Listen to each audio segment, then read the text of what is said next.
रसोई में सिलेंडर नहीं, मेम साहब का आशिक है क्या?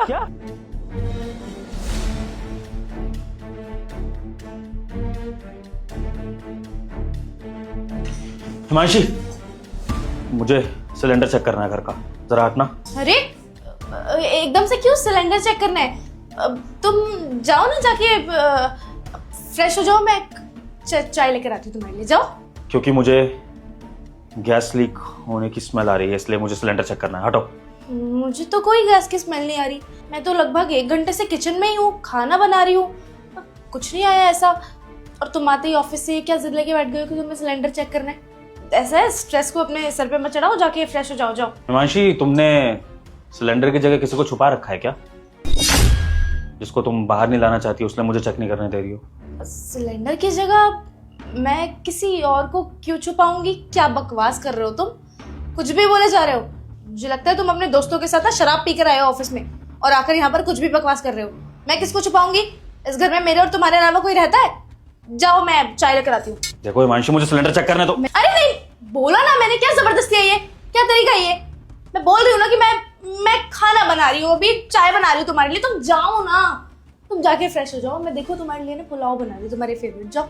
हिमांशी, ऐसा तो नहीं कि तुमने सिलेंडर की जगह अपना कोई आशिक छुपा रखा हो, जिसको तुम मुझसे छुपा रही हो? अब तुम फंस गई हो, इसलिए तुम मुझे सिलेंडर नहीं चेक करने दे रही हो। सिलेंडर की जगह आशिक? ये क्या बोल रहे हो तुम अपनी बीवी पे शक कर रहे हो? तुम्हें क्या लगता है कि तुम्हारी बीवी तुम्हें धोखा दे रही है? तुम्हारे पीठ पीछे अपना आशिक बुलाती हूँ मैं घर में, तुम्हें ये लग रहा है? तो और क्या करूं? जब घर के मर्द को एक सिलेंडर जैसी चीज चेक नहीं करने दी जा रही है, तो फिर मैं इसमें कुछ तो गड़बड़ समझूंगा ना। अरे मैं ये सिलेंडर अपने पैसों से लाया हूं, हमारी सेफ्टी के लिए मैं चेक करना चाहता हूं, तो तुम्हें क्या प्रॉब्लम है? तुम्हें तो बीवी होने के नाते खुशी होनी चाहिए ना कि मर्द बाहर से आकर घर की परवाह कर रहा है, लेकिन तुम हो कि मुझे ये काम करने नहीं दे रही हो, तो कुछ तो गड़बड़ समझूंगा ना मैंने बोला ना, कोई जरूरत नहीं चेक करने की। एक बार कभी बात समझ नहीं आती, बार बार जिद लेकर बैठे हो। बच्चे नहीं हो तुम 2 साल के। एक बार बोल दिया मैंने कि नहीं आ रही स्मेल, तो जबरदस्ती है चेक करना। जाके बाहर बैठो। सुन मेरी बात, मुझे अच्छे से पता है कि मेरी बीवी का आशिक सिलेंडर की जगह यहाँ पर छुपा हुआ है, तो तेरे को मैं बोल रहा हूँ साफ साफ कि तू बाहर आ जा, तेरे लिए अच्छा होगा और तेरी गर्लफ्रेंड के लिए भी, वरना अच्छा नहीं होगा तुम दोनों के लिए। पागल हो गए हो ना सच में? कुछ भी बकवास किए चले जा रहे हो। तुम्हें लग रहा है कि यहाँ पर मैंने अपना आशिक पाया हुआ है?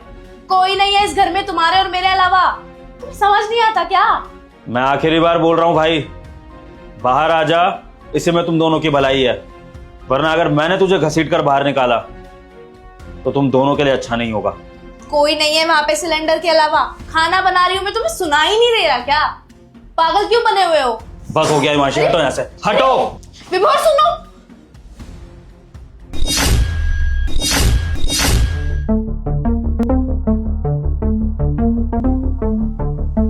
निकल बाहर, बाहर निकल, निकल बाहर, चल। विभोर रुको, रुको। मैंने बोला छोड़ो इसे। तुम्हारी हिम्मत कैसे हुई मेरे सनी के साथ इतनी बदतमीजी करने की? सनी? सनी नाम है तुम्हारे बॉयफ्रेंड का?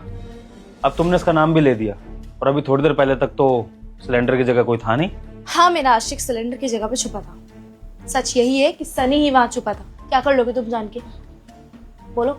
मैं तो कुछ नहीं करूंगा हिमांशी, तुम अपनी बताओ ना कि तुमने क्या क्या करा है। वो सती सावित्री लड़की जो शादी से पहले लॉयल्टी टेस्ट ले रही थी अपने होने वाले पति का, ये कह रही थी कि मैं जानना चाहती हूँ कि मेरे पति की कोई गर्लफ्रेंड तो नहीं है, उसका कोई पास तो नहीं है। तुम मेरे ऑफिसों में चक्कर लगाती थी, मेरे घर पे तुमने मेरा फोन चेक करा, मेरे माँ बाप के सामने तुमने मुझे जलील किया कि पता नहीं कैसा लड़का होगा, मैं इससे शादी तभी करूंगी कि जब ये साफ सुथरा होगा। और वो लड़की आज अपनी ये सच्चाई लेकर घूम रही है, तो तुम बताओ कि तुम क्या कर रही हो? मुझसे मत पूछो। वो सब मैंने जानबूझ के किया था।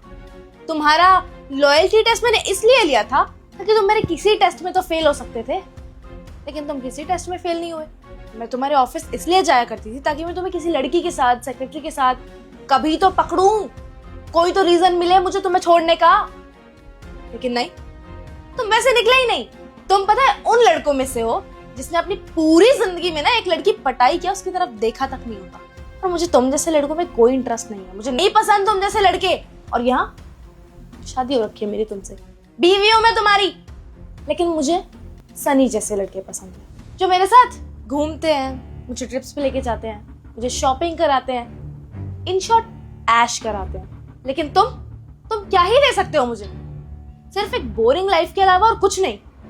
तुम्हारा रूटीन पता है क्या है? सुबह काम पे चले जाते हो, शाम को थक हार के घर आते हो, खाना खाते हो, सो जाते हो। मैं ना थक चुकी थी तुमसे और अपनी जिंदगी से। और एक बात और, ये कोई अफेयर नहीं चल रहा मेरा, समझे? मैंने तुम्हें कोई धोखा नहीं दिया। मेरी शादी तुमसे अभी सिर्फ 1 साल पहले हुई है, लेकिन सनी मेरा 4 साल से बॉयफ्रेंड है। शादी से पहले से कोई अफेयर नहीं है मेरा। मैं तो सोच रही थी कि किसी दिन अच्छा सा मौका देख के तुम्हें सारा सच बता देती, लेकिन अब जब तुमने मुझे रंगे हाथों पकड़ लिया है तो फिर यही सच है, मान लो। मैं तुमसे तलाक लेना चाहती हूँ, तुमसे अलग होना चाहती हूँ और अपनी आगे की जिंदगी अपने बॉयफ्रेंड सनी के साथ बिताना चाहती हूँ। बस यही है मेरा फैसला। इतने मासूम चेहरे के पीछे ऐसा घिनौना रूप, तुम इस तरह की धमकियां दे रही हो मुझको। हिमांशी, तुमने एक बार भी नहीं सोचा कि तुम इस शादी में मुझे धोखा दे रही हो? अगर तुम पकड़ी गई तो तुम्हारा क्या अंजाम होगा?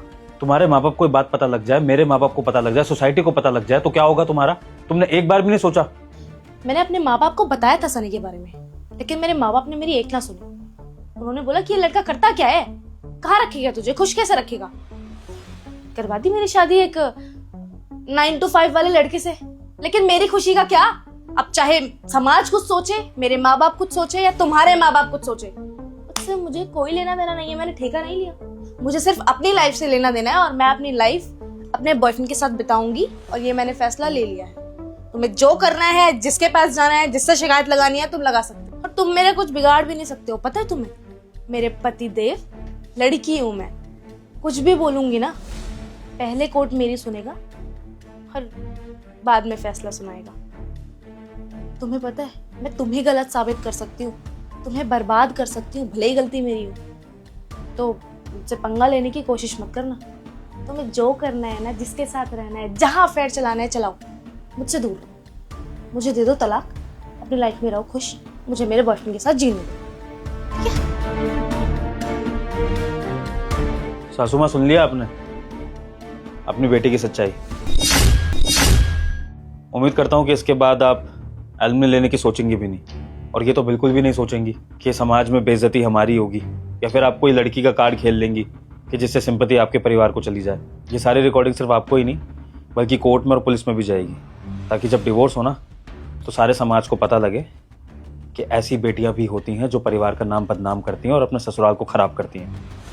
मिलते हैं सासू माँ कोर्ट में। तुमने मेरी माँ को कैसे कॉल लगा दिया? तुम हमारी बात में मेरी माँ को बीच में कैसे लाए? तुम्हारी हिम्मत भी कैसे हुई ऐसा करने की? सेफ्टी के लिए हिमांशी, और हमारी घर की काम वाली ने मुझे पहले ही बता दिया था कि उसकी मेम साहब क्या करने वाली है, इसलिए कि अगर कुछ भी ऐसा वैसा हुआ तो सबसे पहले तुम्हारी माँ को पता लगना चाहिए। वो क्या होता है ना हिमांशी, कि जब लड़की गलत निकलती है तो सबसे पहले उसके लिए उसकी माँ खड़ी होती है और फिर वो लड़के को गलत ठहराती है, और लड़के की माँ कुछ नहीं कर पाती, क्योंकि हमारी सोसाइटी के रूल्स ऐसे बने हुए हैं कि लड़का कुछ कर ही नहीं सकता है। हर सूरत में लड़की की साइड ली जाती है। तो अच्छा हुआ ना कि अब ये सबूत मेरे पास है, ताकि बच जाऊं मैं। बहुत बहुत शुक्रिया तुम्हारा कमला। मेरी बीवी तो मेरे लिए लॉयल हुई नहीं, कम से कम इस घर की काम वाली तो घर के लिए लॉयल है। चल ठीक है, बता लिया तूने मेरी माँ को, हो गया खुश। कर ले बच्चों वाली हरकतें। क्या करेगी मेरी माँ? कर क्या लेगी? कुछ नहीं कर पाएगी। ना तेरी माँ कुछ कर पाएगी ना मेरी माँ। मुझे मेरे बॉयफ्रेंड से अलग अब कोई नहीं कर सकता। तू ही रास्ते का कांटा था, अब तू अपने आप साफ हो रहा है तो हमें क्या दिक्कत है? जा, जहां जाना है जा, जहां जाना है मर। मैं तो खुश हूँ अपने बहन के साथ। देख रही हो कमला, ऐसी औरत का घमंड, गलत साबित होने के बाद भी ये मुझे घमंड दिखा रही है। यही है आज का जमाना।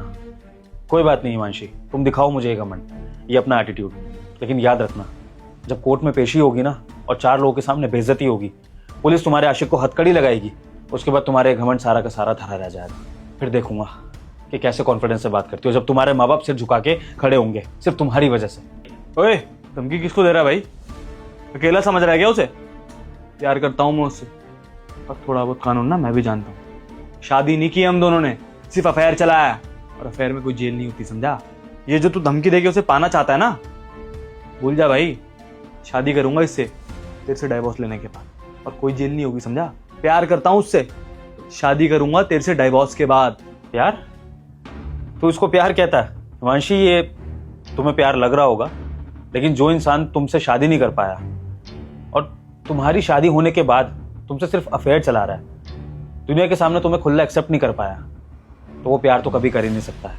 मुझे पूरा यकीन है कि इसकी और भी कोई गर्लफ्रेंड होगी और ये तुम्हें धोखा दे रहा होगा, लेकिन जब तक तुम्हें ये पता लगेगा ना, तुम्हारे सर से हर किसी का साया हट चुका होगा, तुम्हारे पति का, अपने ससुराल का और शायद अपने माँ बाप का भी। और तब तुम दर दर भटकोगी और पछताओगी जो तुमने किया है मेरे साथ। क्योंकि वैसे भी कर्मा तो कुछ होता है ना। जब तुमने मेरा दिल दुखाया है, मुझे परेशान किया है, मेरा घर तोड़ा है, तो तुम भी कभी सुखी नहीं रहोगी, याद रखना। या तो ये तुम्हें धोखा देगा या तकदीर तुम्हारे साथ कुछ ऐसा करेगी कि तुम कभी खुश रह नहीं पाओगी। हम निकलो यहाँ से। आए हाय बेबी, छोड़ो ना। इस दिल जले आशिक से बात करके कोई फायदा नहीं। चलो इसके घर को खाली छोड़ते हैं और हम चलते हैं। चलो।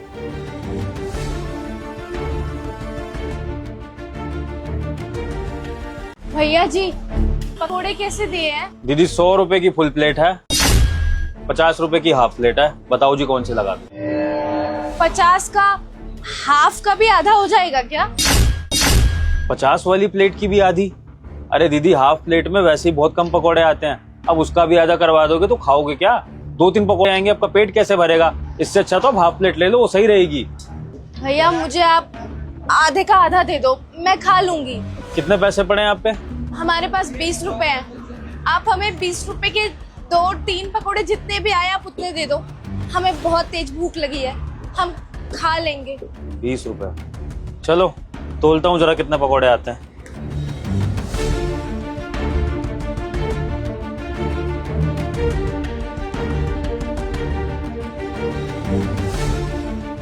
दो ही पकोड़े बन रहे हैं दीदी, दे दूं?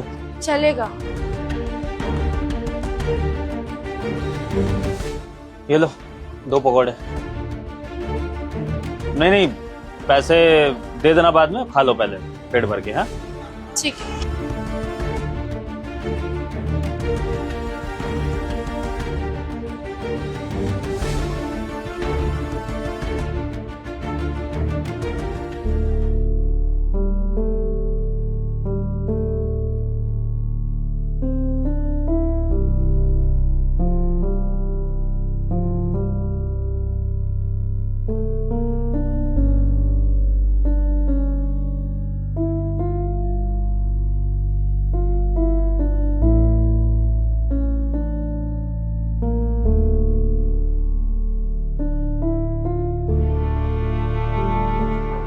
भैया जी, ये लीजिए पैसे।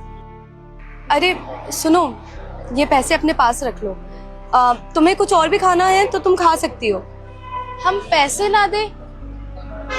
क्यों? मैं बताती हूँ। दरअसल मेरा आज मेरी कंपनी में प्रमोशन हुआ है। मैं ना बहुत सालों से चाहती थी कि मैं मैनेजर की पोजीशन पे आऊँ, और मेरे हार्डवर्क की वजह से आज मेरे बॉस ने मुझे प्रमोट भी कर दिया। ये तो बहुत अच्छी बात है दीदी। अगर आपकी तरक्की हुई है तो आपको बहुत बहुत मुबारक हो। बाकी हमें नहीं खाना। भैया ये ले लीजिए। अरे आपने तो मेरी पूरी बात ही नहीं सुनी। वो दरअसल बात ये है कि मैंने आपको भी बताया ना कि मेरा प्रमोशन हो गया है और मैं मैनेजर की पोजीशन पे हूँ, तो इसलिए इसी खुशी में आज इस ठेले पे जो भी आ रहा है ना, मैं उन सबको फ्री में खाना खिला रही हूँ। ये तो बहुत अच्छी बात है। आप तो बहुत नेकी का काम कर रही हैं। हमें बहुत अच्छा लगा ये जानकर कि आप अपनी खुशी दूसरे लोगों के साथ इस तरह बांट रही हैं। बाकी दीदी, हमें और नहीं खाना। हम सच बोले तो हमारा पेट भर गया है, हमें जाना भी है। भैया आप अपने पैसे ले लीजिए। अरे ये कैसी बातें कर रही हो तुम? मुझे बहुत अच्छे से पता है कि तुमने कितना खाना खाया था। 2 पकोड़े खाए थे तुमने बस। अब तुम जल्दी से बताओ कि तुम्हें कितना और खाना है। तुम जो बोलोगी ना भैया वही लगा देंगे। बताओ। और हाँ, मुझे पता है कि तुम्हारे पास पैसे नहीं थे ना, इसलिए तुमने इतना कम खाया है। तो अब जल्दी से बताओ क्या खाओगी? हम सच में खा सकते हैं ना? हाँ हाँ बिल्कुल। और वैसे भी मुझे बहुत अच्छा लगेगा अगर तुम कुछ खाओगी तो। अपनी बहन समझ के ही कुछ खा लो। ठीक है दीदी, आपका जो मन हो फिर आप वो खिला दीजिए। भैया एक काम करिए, आप एक फुल प्लेट लगा दीजिए और सारे पकौड़े उसमें रख देना। और कुछ चाहिए तुम्हें? ठीक है दीदी, जैसा आप कहें, मैं लगाता हूँ फुल प्लेट है। भैया वो मिर्ची वाला भी डालना, हमें बहुत पसंद आया था। अभी डालता हूँ दीदी।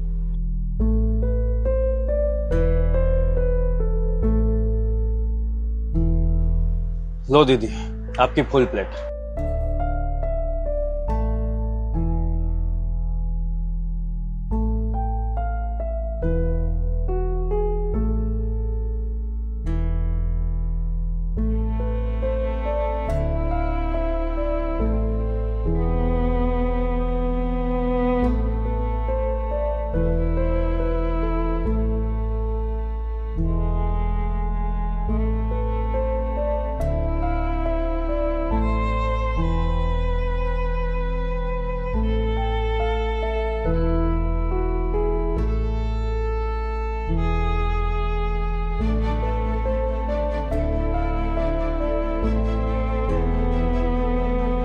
दीदी जी, हमारा पेट भर गया। बहुत पसंद आए हमें पकोड़े। सच बोल रहे हैं, अच्छा बनाए हैं भैया आपने। और दीदी एक बात बताएं, हमने ना झूठ कहा था कि हमारा पेट भर गया। कम पैसों की वजह से ही हमने मना किया था कि हमें और नहीं खाना, लेकिन आपने हमारी मदद की। हम प्रार्थना करेंगे भगवान से कि भगवान आपको खूब तरक्की दे। कोई बात नहीं, पेट भर गया ना तुम्हारा? हाँ, हमारा पेट भर गया। हम चलते हैं। दीदी जी, आपने झूठ बोला था ना, ये सब प्रमोशन वगैरह की बात है, ये पार्टी कर रही हैं आप, सब आपने झूठ बोला था ना, ताकि आप उन गरीब दीदी की मदद कर सके, उनको फ्री में पकौड़े खिला सके, उनका पेट भरने के लिए। सच बताइएगा।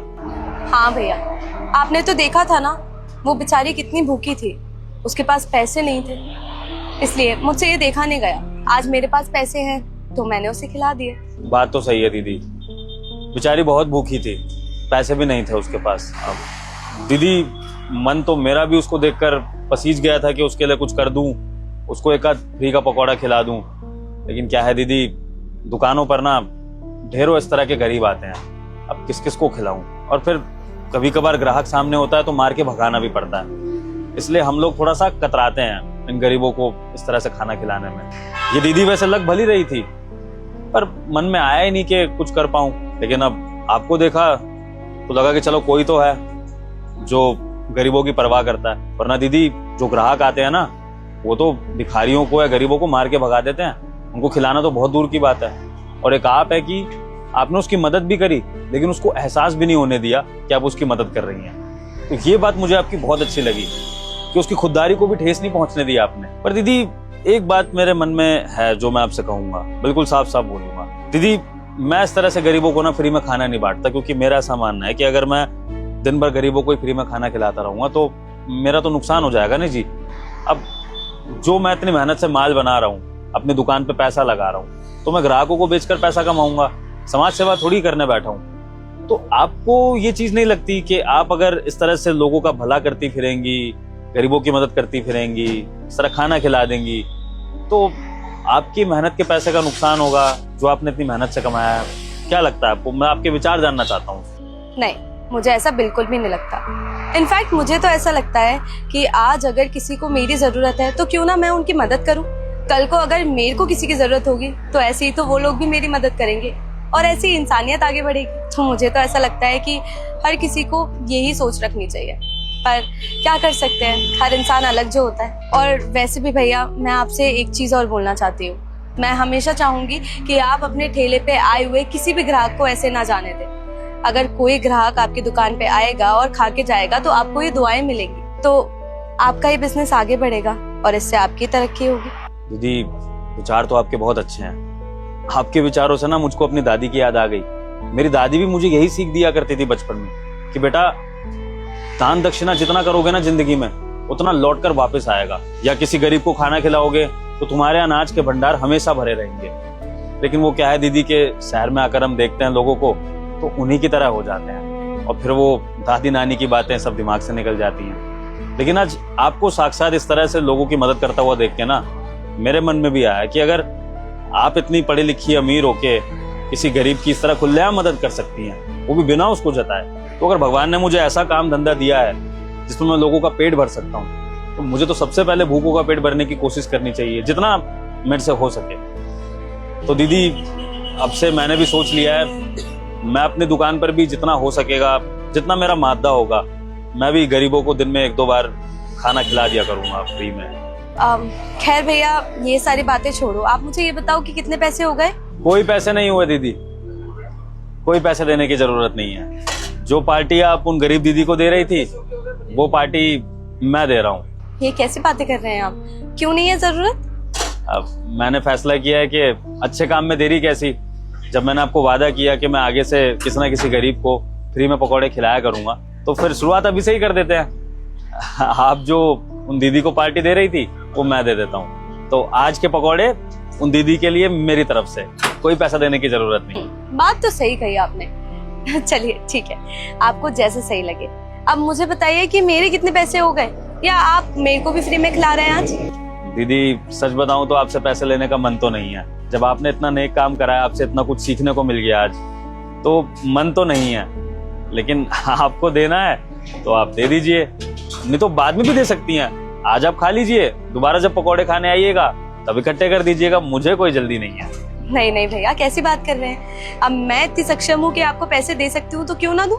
आप भी तो मेहनत करते हैं ना, दिन रात यहाँ पे खड़े होके हम लोगों को खाना खिलाते हैं। तो मैं आपको कर देती हूँ। एक सेकेंड, मेरा फोन, भैया स्कैनर है क्या? हाँ हाँ, आप फोन पे कर दीजिए।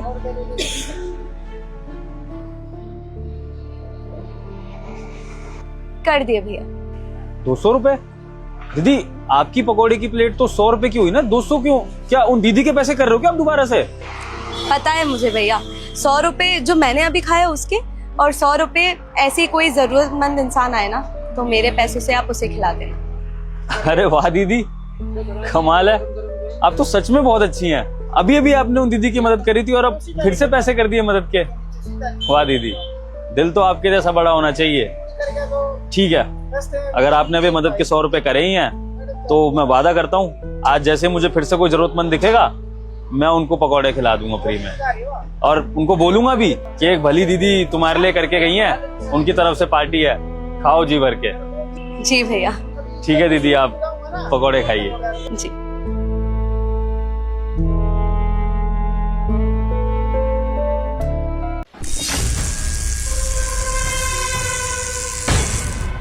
अरे इस फौजी को क्या हो गया? मुझे तो लगता है इसको करंट लग गया है। अब मैं क्या करूं? किसको बुलाऊं? यहाँ आसपास को दिख भी नहीं रहा है। आईफोन और इतने सारे पैसे। अरे वाह यार, आईफोन मिला मुझे। इतने टाइम से सोच रही थी इसको खरीदने के लिए, पर मेरे पास तो पैसे ही नहीं हो पा रहे थे। आज का दिन तो बहुत अच्छा है, पता नहीं किसका फेस देख करके उठी थी और इतने सारे पैसे भी मिल गए। यार ये बिल्कुल सही है, लेकिन इसका क्या करूं? अरे छोड़ो यार, कोई ना कोई आके इसकी हेल्प कर ही देगा। मैं चलती हूँ।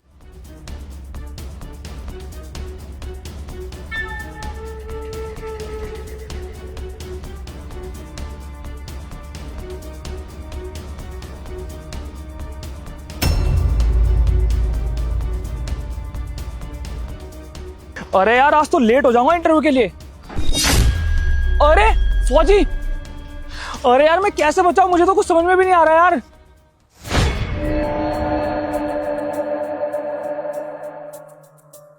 वाह यार, इतने सारे पैसे और ये घड़ी, यार ये तो मैं 4 साल की सैलरी से भी नहीं खरीद पाया। लेकिन अब मैं इस फौजी का क्या करूं यार, इसको कैसे बचाऊं?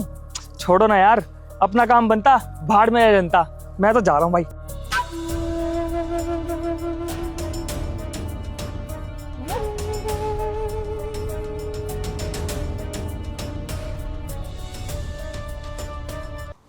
हे भगवान, इस बार मेरा इंटरव्यू क्लियर करवा दीजिएगा, मैं बहुत ज़्यादा परेशान हूँ।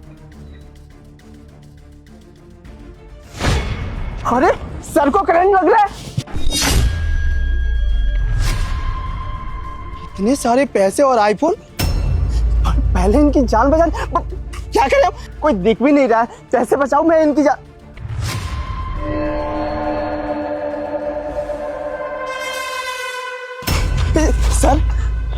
सर आप ठीक तो है ना सर?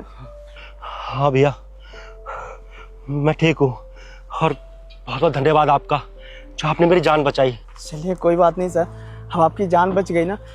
वैसे सर आपको करंट कैसे लगा? दरअसल मैं किसी काम से जा रहा था, धूप इतनी ज़्यादा है कि मुझे चक्कर आ गए, घबराहट से शुरू हो गई, तो सोचा कि थोड़ी देर यहाँ खंबे का सहारा लेकर खड़ा हो जाता हूँ और करंट लग गया। अब आप ठीक है ना सर? ये पैसे और आईफोन आपका है ना, आप रख लीजिए। वैसे भैया ये इतने सारे पैसे हैं और ये आईफोन भी बहुत महंगा है, आप चाहते तो ये लेकर जा सकते थे। मुझे तो करंट लग रहा था, थोड़ी देर में हो सकता है मेरी जान भी चली जाती। आपसे इनका हिसाब कोई मांगने वाला नहीं था, फिर भी आपने मेरी मदद की, क्यों? सर आप कैसी बात कर रहे हैं? ये आपकी ज़िंदगी से बढ़कर नहीं है, और ऐसे पैसों का ना मुझे लालच भी नहीं है सर। आपकी ज़िंदगी बच गई, मेरे लिए यही खुशी की बात है। और वैसे भी सर मैं अपने मेहनत पर विश्वास रखता हूँ, मैं कमा कर खा लूँगा, पर ऐसे मिले हुए पैसों पर मैं आस नहीं करता। सर आप ठीक है ना? हाँ मैं ठीक हूँ। अगर आज आप समय पर नहीं आए होते तो शायद मेरी जान चली गई होती। और बहुत खुशी हुई मुझे जानकर कि आपके माँ बाप ने आप जैसे बेटे को जन्म दिया है जिसके अंदर इंसानियत है। सच कहूँ भैया तो आपके विचार जानकर मुझे बहुत खुशी हुई और बहुत अच्छा लगा आपको देखकर कि आप जैसे लोग भी आज के ज़माने में हैं जिनके अंदर इंसानियत है और जिनके लिए पैसे, फ़ोन और ये दुनिया की जो भी सुख सुविधाएं हैं वो मायने नहीं रखती, बल्कि किसी इंसान की जान मायने रखती है। आपने इन सब चीज़ों को परे रखकर मेरी जान बचाई। आप नहीं जानते कि आपने मुझ पर कितना बड़ा एहसान किया है। मैं चाहकर भी आपका ये एहसान चुका नहीं पाऊंगा ज़िंदगी भर। आपका बहुत बहुत धन्यवाद। सर मैं वैसे लोगों के बारे में तो नहीं जानता, पर मेरे बाबा आपने ने मुझे अच्छे संस्कार दिए हैं और मैं बस उसी पर चल रहा हूँ। वैसे आप कहीं जा रहे थे क्या? हाँ भैया, आज मेरा इंटरव्यू है तो मैं वहीं पर जा रहा था। चलिए मैं भगवान से दुआ करूंगा कि आप जिस कंपनी में इंटरव्यू देने जा रहे हैं वहाँ पे आपका सिलेक्शन हो जाए और अच्छी से अच्छी सैलरी मिले आपको, ताकि आपके जीवन की नई शुरुआत हो सके। ऑल द बेस्ट हो जाए। Thank you so much sir. ठीक है सर, मैं चलता हूँ, अपना ध्यान रखिएगा। All the best.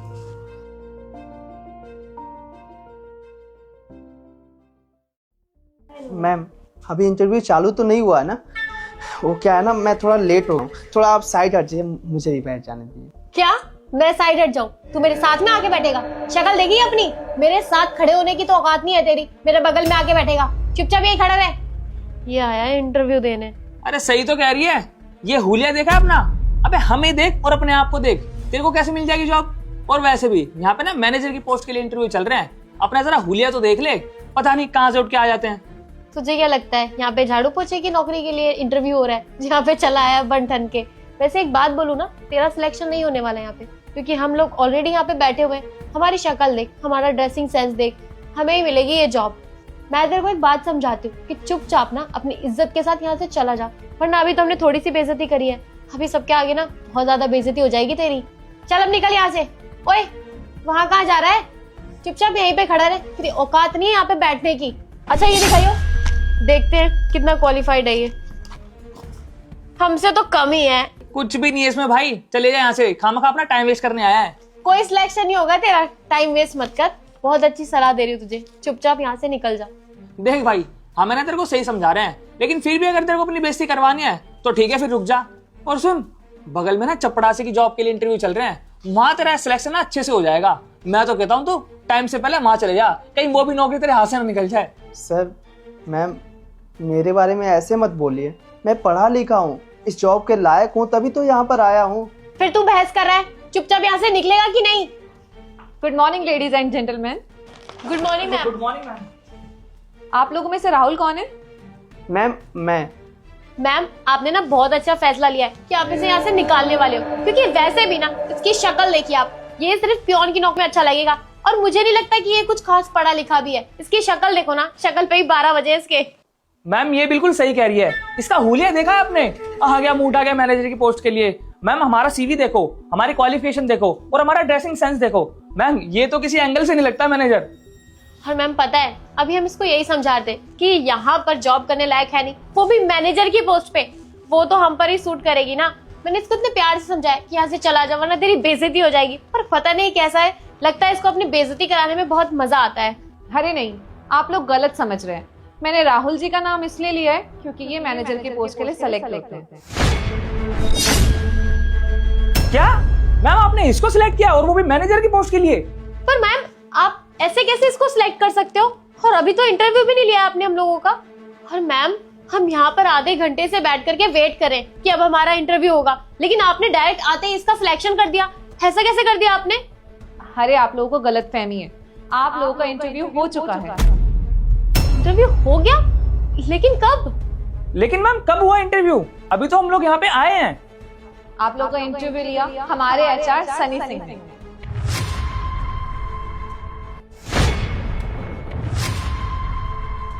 अरे सर आप? हाँ मैं। क्या ये इस कंपनी का एचआर है? क्या एचआर? और ये अरे क्या चल रहा है इस कंपनी में? अभी तो ये फौजी बना हुआ था, सब बहरूपी है क्या इस कंपनी के अंदर? अचानक से आ करके ये फौजी से एचआर बन गया इस कंपनी का, और ये जो कि किसी लायक नहीं है, इसको सिलेक्ट भी कर लिया आपने। और हम आप लोगों को पागल दिखते हैं क्या? ये हमारे टाइम की कोई वैल्यू नहीं है जो हमें यहाँ पे पागलों की तरह आधा घंटा वेट कराया गया और आकर के इसको सिलेक्ट कर लिया गया। मैंने ये डिसीजन बहुत सोच समझ के लिया है।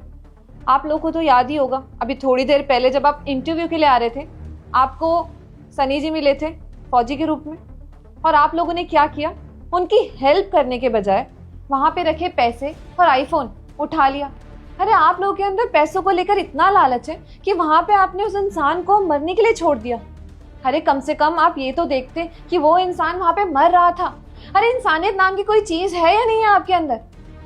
और वहां पे दूसरी ओर राहुल जी ने इनकी मदद की, ये सोचे बगैर कि इंटरव्यू के लिए लेट हो रहे हैं या फिर वहां पे पैसे पड़े हैं। और इससे ये क्लियर होता है कि राहुल जी के अंदर इंसानियत है, ये आप लोगों की तरह नहीं है। और हमें अपनी कंपनी के लिए एक ऐसा ही मैनेजर चाहिए। अरे जस्ट इन केस कि अगर मैं आप लोगों को सिलेक्ट कर लेती हूँ और इन फ्यूचर आपको किसी और कंपनी की तरफ से कोई अच्छा ऑफर मिल जाए, तो आप तो मेरी कंपनी को धोखा देके चले जाएंगे। आप जैसे लोगों पे तो मेरे को बिल्कुल भी ट्रस्ट नहीं है कि आप लोग मेरी कंपनी को तरक्की तक ले जाने वाले हैं। लेकिन मुझे राहुल जी पे पूरा भरोसा है कि अगर ये हमारी कंपनी में एज अ मैनेजर आएंगे तो हमारी कंपनी को ऊंचाइयों तक लेके जाएंगे। ये हमारी कंपनी के बारे में सोचेंगे, ना कि चंद रुपयों की वजह से अपना ईमान बेच देंगे, जो कि आप लोग कर सकते हैं। और बात रही इनकी क्वालिफिकेशन की, तो उसकी चिंता आप मत करिए, मैंने इनका सीवी पहले ही देख लिया था। और अगर मैनेजर की पोस्ट के लिए इनके अंदर जो भी कमी रहेगी वो हम लोग ट्रेनिंग के थ्रू पूरी कर देंगे। लेकिन आप लोगों के पास क्वालिफिकेशन होने के बावजूद ना इंसानियत नहीं है, इसलिए हम आप लोगों को इस पोस्ट के लिए सेलेक्ट नहीं करते। आप लोग यहाँ से जा सकते हैं। पर मैम, आप हमारे साथ ऐसा कैसे कर सकते हो? आप बहुत गलत कर रहे हो, और इस चीज के लिए ना हम एक्शन लेंगे, आपके खिलाफ कंप्लेंट करेंगे। अच्छा, तो आप लोग मेरे खिलाफ एक्शन लेने वाले हैं? ठीक है, आपको जो कुछ करना है आप कर सकते हैं, आप कर लीजिए जाके। लेकिन हाँ, जो पैसे, आईफोन और घड़ी आप लोगों ने चुराई थी ना, वो जरूर रिसेप्शन पे जमा कर दीजिएगा। जाइए, नहीं तो फिर मैं आपके खिलाफ एक्शन लूंगी। जाइए।